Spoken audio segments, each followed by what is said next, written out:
پڑتا. تو عجیب اتفاق یہ ہے کہ ایک بڑی اکثریت اسی پہلی سٹیج سے ہی دوڑ جاتی ہے اور پھر واپس دنیا کی طرف پلٹ جاتی ہے. اور جو خوش نصیب اس میں سے کامیابی کے ساتھ نکلا تو پھر اگلی سٹیج پر ایک دوسری چیز بھی اس کے ساتھ شامل ہو جاتی ہے. مالی کرنچ تو چل ہی رہا ہوتا ہے, وہ یہ ہوتی ہے کہ گھر کا سکون برباد ہو جاتا ہے اور اکثر اوقات طلاق تک نوبت چلی جاتی ہے. یہ بذات خود بہت بڑی تکلیف ہے جو ذہنی اور جسمانی تکلیفیں دونوں ایک ساتھ لاتی ہیں.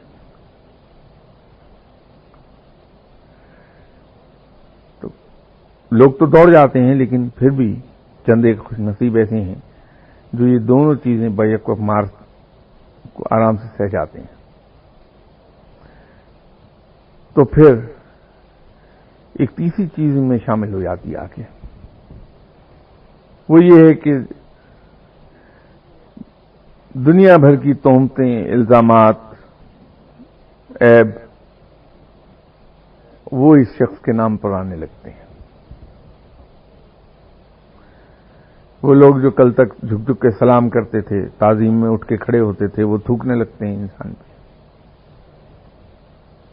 اب ایک طرف تو وہ فائنینشیل کرنچ سے گزر رہا ہے, اس کے خلاف باہر لڑ رہا ہے باہر کی دنیا میں کہ کسی طرح سے میں اپنا سر پانی سے باہر, پانی کے اوپر رکھ سکوں. گھر کے اوپر, گھر میں آتا ہے تو گھر میں دوسرا عذاب اس کا انتظار کر رہا ہوتا, تو سارا دن وہ باہر کے عذاب سہتا ہے اور شام کو آ کے رات کو گھر کے عذاب سہتا ہے. اور آن ٹاپ آف دیٹ یہ بدنامیاں اور لوگوں کے طعنے اور تہمتیں اور الزامات, ان سب کو فیس کرنے لگتا. تو اگر آدمی ان سب میں ثابت قدم رہا تو پھر چوتھی چیز آ کے شامل ہو جاتی ہے. وہ یہ ہے کہ انسان کو ترغیبات ملنے لگتی ہیں, لالچ اور ترغیبات, کیونکہ بدترین حالات میں زندہ رہ رہا ہے. یہ بالکل ایسا ہے کہ اگر ایک شخص 2-4 روز سے بھوکا ہے, پیاسا ہے, تو آپ اس کو روٹی دکھا کے کہیں ادھر آ کے لے لو, ادھر آ کے لے لو,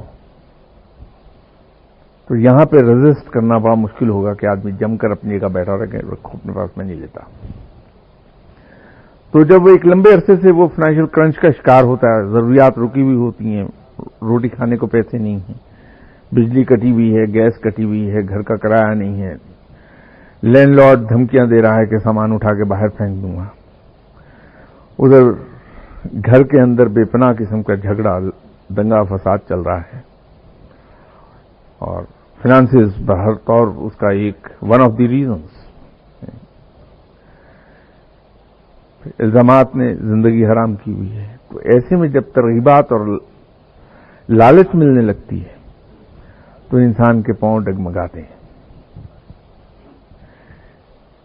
یہ اس سب میں سے گزرنا ہوتا ہے بندے کو, اور ہر آدمی گزرتا ہے اس میں سے. اس میں ایکسیپشن نہیں کہیں, کوئی نہ ایکسیپشن ہے نہ ایگزمپشن ہے, دونوں ہی باتیں ہیں اس میں.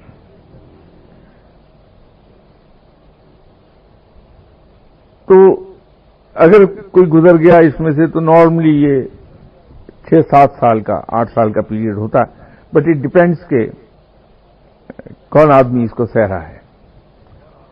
وہ اس کی بہت سے مختلف فیکٹرز ہیں, اس کی روحانی کیفیت کیسی ہے, اس کی باڈی کیمسٹری کیا ہے, اس کے تعلیم کا لیول کیا ہے, انٹیلیجنس لیول کیا ہے, امیجنیشن کتنی زیادہ ہے, یہ کم ہے.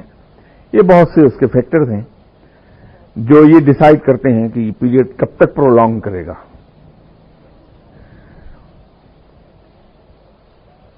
تو ان سے گزرنے کے بعد پھر وہ اپنی مراد کو پہنچتا ہے تو اللہ کی رحمتیں نازل ہوتی ہیں. وہ تمام جو چیزیں واپس لے لی گئی تھیں وہ ایک ایک کر کے نہ صرف لوٹا دی جاتی ہیں بلکہ وہ ملٹیپل فیکٹرز کے تحت آتی ہیں کہ اگر پہلے انسان فرض کر لیجئے ملینئر تھا تو پھر وہ بلینئر ہو جائے گا فوراً، اور بڑی تیزی سے چیزیں واپس آتی ہیں. جو عزت پہلے ملی ہوتی ہے دوبارہ سے عزت ملنے والی اس سے کئی گنا زیادہ بھی ہوتی ہے اور بہتر کوالٹی کی بھی ہوتی ہے. گھر کا سکون جو چھن گیا ہوتا ہے، اگر اس وقت تک ڈائیورس نہیں ہوئی، سیپریشن نہیں ہوئی، تو سکون بے پناہ اچھا لوٹ آتا ہے واپس، پہلے سے کہیں زیادہ بہتر ہو کر. وہ مراد کے لیول پر پہنچا ہوا انسان ہے. کیا اب اس میں باقی حصہ انشاءاللہ نیکسٹ سنڈے اس کا بیان کریں گے، اس میں کہ مرشد کی ڈیوٹیز کیا ہیں، مرشد کو مرید کو تعلیم دینے کے طریقے کیا ہونے چاہیے مرشد کے لیے، مرید کے آداب کیا ہونے چاہیے، اس راہ میں آداب محفل کیا ہوتے ہیں، کیا کیا احتیاطیں لازم ہیں، ان کا ذکر انشاءاللہ بشرط زندگی اگلی اتوار کریں گے. اب کسی کے ذہن میں اگر کوئی سوال ہیں تو کہ یہ بزرگان دین، اولیاء اللہ، شہداء، پیغمبر، ان سب کو چھوڑ کے جیسے ایک عام آدمی جب اس دنیا سے دوسری دنیا میں جاتے ہیں تو وہ کیا کہیں شعوری طور پہ موجود ہوتے ہیں یا وہ گورنمنٹ کر دیے جاتے ہیں، سلا دیے جاتے ہیں قیامت تک کے لیے؟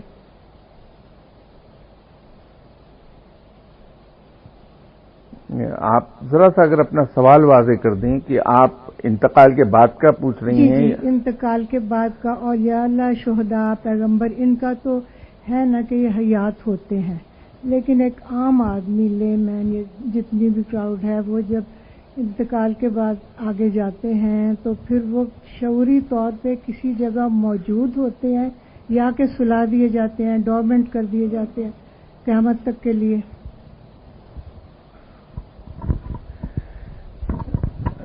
بی بی اس میں دیکھیے جو انسان ہے یہ دو چیزوں سے بنا ہے، یا اس کے جو اسینشل انگریڈینٹس ہیں وہ دو ہیں، ایک روح اور دوسرا جسم. اب جو جسم ہے اس کے فردر آگے آپ اسے ڈیوائڈ بھی کر سکتی ہیں، اس کے سب کمپوننٹس بھی ہیں، سب اسمبلیز ہیں اس کی، جس میں قلب ہے،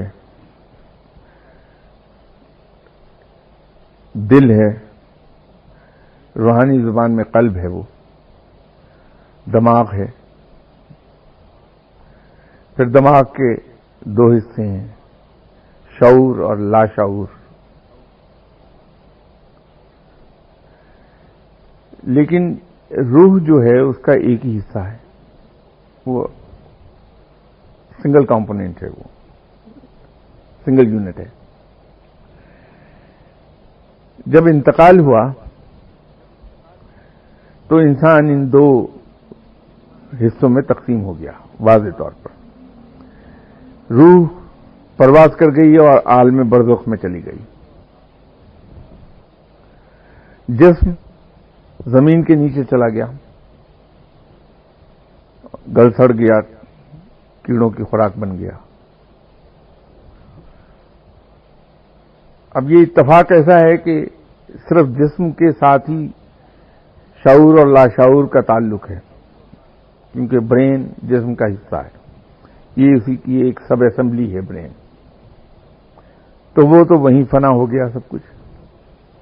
تو یوں شعوری اور لاشعوری طور پر زندہ رہنے کا کوئی سوال ہی نہیں ہے. روح تو ایک سنگل یونٹ ہے. نہیں میں وہی اسی کی عرض کروں، وہ تو سنگل یونٹ ہے، اس کا نہ کوئی شعور ہے نہ کوئی لاشعور ہے، روح تو صرف روح ہے، اور وہ زندہ جاویداں ہیں، وہ فنا نہیں ہوتی. تو جب وہ عالم برزخ میں چلی گئی تو ڈپینڈ اس پہ کرتا ہے کہ اس کے دنیا کے اندر اعمال کیا تھے، تو وہ اسی درجے کے برزخ میں داخل کر دی جاتی ہے. زندہ رہتی ہیں، سوتی نہیں ہیں، ان کو چیزوں کا شعور رہتا ہے، رب تعالیٰ ان کے علم میں چیزیں لاتا رہتا ہے. فار انسٹنس یہ جو ہم ختم دلاتے ہیں، میرا انتقال ہو گیا، میرے لواحقین نے اس نیت سے قرآن پاک کی تلاوت کرائی کہ اس کا ثواب میری روح کو پہنچے. قرآن پاک کی تلاوت کی گئی اور نیت بنیادی طور پہ یہی تھی کہ جی سرفراز صاحب کی روح کو ثواب پہنچے اس کا. اس کے بعد اللہ کے حضور دعا بھی کر دی گئی کہ یا باری تعالیٰ، یہ ہم نے تیرا کلام پاک تلاوت کیا اور اسے تیرے حضور اور تیرے نبی اکرم صلی اللہ علیہ وسلم کے حضور بطور نذرانہ پیش کیا، تو اسے قبول فرما لے اور اس کا ثواب سرفراز صاحب کی روح کو بخش دے.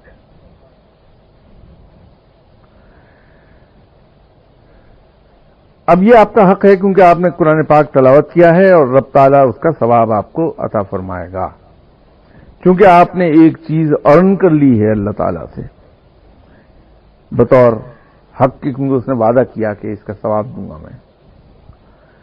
تو اب یہ آپ کا حق ہے کہ اپنی ارن کی ہوئی چیز کو جہاں جی چاہے خرچ کر دیں. تو آپ اگر اس کا ثواب میری روح کو بخش دیتی ہیں تو اللہ تعالیٰ اپنی رحمت کے صدقے وہ اتنا ہی ثواب آپ کی روح، آپ کے نامہ اعمال میں لکھ دیتا ہے اور بقایا ثواب میری روح کے نامہ اعمال میں لکھے گی. اب جو روح اس دنیا سے روانہ ہو گئی وہ اس پر قادر نہیں ہے کہ اپنے نامہ اعمال میں نیکیاں یا بدی یا گناہ بڑھا سکے. لیکن جب آپ نے بخشا میری روح کو تو وہ میرے نامہ اعمال میں ثواب لکھ دیا جائے گا. تو اس ثواب کی ضرورت تو ہر روح کو رہے گی. تو جب میرے نامہ اعمال میں یہ لکھا جائے گا تو اس کی اطلاع مجھے من جانب اللہ دی جائے گی کہ تمہارے نامہ اعمال میں فلاں زندہ شخص نے، جس کا نام یہ ہے، یہ ثواب لکھوایا ہے. ٹھیک ہے، تو مجھے اطلاع ملی. یوں میں کہہ رہا ہوں کہ اللہ کی طرف سے اطلاع بھی اس کو دی جاتی ہے، وہ اس کے علم میں رہتی چیز، تو وہ زندہ بھی ہے اور اس کو اللہ کی طرف سے مختلف اطلاعات جو ضروری ہیں اس سے متعلق ہیں وہ ملتی رہتی ہیں. یہ ہے اس کا.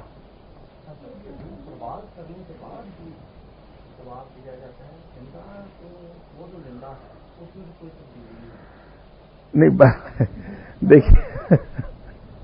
دیکھیے بات یہ ہے، ایک صاحب نے مجھ سے سوال پوچھا کہ صاحب یہ ختم جو ہے صرف مردہ آدمی کا دلوایا جا سکتا یا کسی زندہ کے بھی دلوا سکتے ہیں؟ تو میں نے کہا بھائی میں کسی زندہ کا تو نہیں عرض کر سکتا، لیکن آپ میرا ختم جب چاہے دلوا دیا کیجیے، میری فاتحہ خوانی کر دیا کیجیے. اچھا، تو وہ بندہ ذرا سا اپسیٹ ہوا تو اس کو میں نے پھر سمجھایا کہ بھائی یہ فاتحہ خوانی ہے کیا اور یہ ختم جو دلاتے ہیں وہ ہے کیا؟ یہ ثواب پہنچانے کا ایک ذریعہ ہے. فاتحہ خوانی کیا ہے؟ کلام الہی کی تلاوت. یہ نا جو بیسک فاتحہ ہے وہ تو یہ ہے الحمد شریف اور 3 مرتبہ سورہ اخلاص. یہ بیسک فارم ہے فاتحہ خوانی کی. بڑھا اسے جتنا چاہے آپ نے، تو دونوں ہی کلام الہی ہیں، سورہ فاتحہ بھی اور سورہ اخلاص بھی. تو اس کو جب کوئی پڑھتا ہے تو اس کا ثواب ملتا ہے. جو زندہ روح ہے، زندہ انسان ہے، تو آپ نے ایک چیز عمل کی ہے. یہ تھوڑی ہے کہ جو آپ کو تنخواہ ملی ہے یونیورسٹی سے آپ صرف مردہ لوگوں پہ ہی خرچ کر سکتے ہیں، آپ زندہ پہ نہیں خرچ کر سکتے. وہ آپ کا حق ہے، جہاں جی چاہے خرچ کر دیجیے آپ.